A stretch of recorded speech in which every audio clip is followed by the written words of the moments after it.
Pakistan has a large diaspora scattered across the globe. In fact, it's estimated that there are over 9 million overseas Pakistanis living in different parts of the world. And many of these Pakistanis support their families and communities back home through remittances. Now, remittances are a crucial component of the economy for Pakistan that has seen its foreign exchange reserves deplete due to external debt servicing. With exports not nearly matching the high amount of imports, Pakistan relies on the inflow of remittances to meet its foreign exchange needs. But remittances aren't the only way overseas Pakistanis can contribute to the economy, particularly now when the country is going through an unprecedented economic crisis. Overseas Pakistanis make substantial contribution towards Pakistan's foreign exchange reserves via remittances. In the past 2 decades, on average, remittances have hovered around $36 billion per annum. But despite the steady growth in remittances in the past 2 decades, the growing current account deficit remains a major macroeconomic problem for Pakistan. Therefore, it can be argued that remittances might also be playing an important role in fueling the growth of imports in Pakistan. And this is especially true for high-income households because they tend to have higher marginal propensity to import vis-a-vis low-income households. So in other words, remittances are used by high-income households to demand more imported goods, which contributes towards growing current account deficit in Pakistan.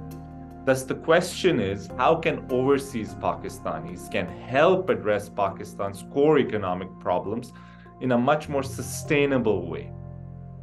So what are some core economic problems of Pakistani economy? At the very basic level, I would argue that the biggest underlying problem in Pakistan's economy is its inability to create well-paying jobs for ordinary Pakistanis.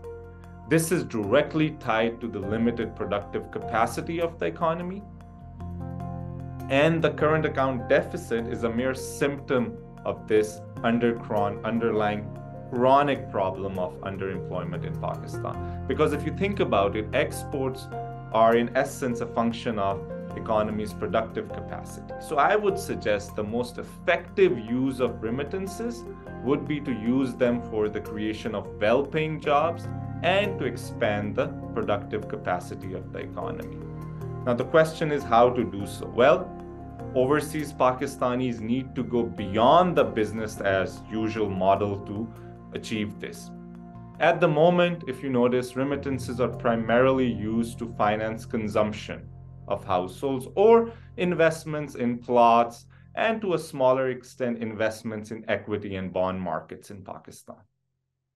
And whenever I talk with fellow overseas Pakistanis, especially in North America, they're always thinking about giving back to Pakistan and their local communities, and they're probably doing it in multiple ways. But the issue is that has not necessarily helped address Pakistan's core economic problems in a sustainable way. Now, in order to do so, I would suggest that overseas Pakistanis, especially those who have direct linkages and connections with the local communities in Pakistan, should consider investing their resources in creating community and workers-owned and managed cooperatives. Now, what do I mean by community and workers-owned and managed cooperatives? Well, these are the enterprises which are different from traditional enterprises where you have an owner and rest work for that owner. Instead, these enterprises allow local communities and workers to get empowered and to make their economic decisions in a way which helps them and their local communities. So it is the workers are going to decide what to produce and how to distribute profits and so forth. Now, these workers-owned and managed cooperatives are better than traditional enterprises on at least 4 accounts. And let me discuss these briefly. First, they empower local communities by directly providing employment opportunities to local population. And this is not necessarily the case in traditional enterprises. And you hear this all the time. Local communities, especially in the peripheries of Pakistan, complain that despite new investments, local people still don't get employment. right? So that's how cooperatives can address this problem. Two, the productivity gains of these enterprises are going to be distributed in an equitable way among workers and the local community. So this also addressed the issue of uneven development and rising inequality in Pakistan. Three, these cooperatives tend to resolve the incentive problem for workers because workers get to decide how to distribute or invest profits. Right now, if you talk to workers in Pakistan, they would say, well, wages are so low, working conditions are tough.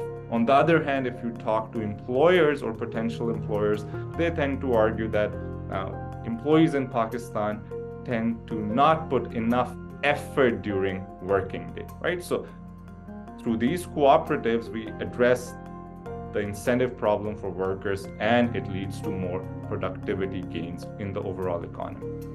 Fourth, workers-owned and managed cooperatives are more likely to incorporate environmental concerns in their decision-making because they live in the local community. So we expect that they're less likely to pollute local environment as compared to traditional enterprises where the owners might be living in faraway places.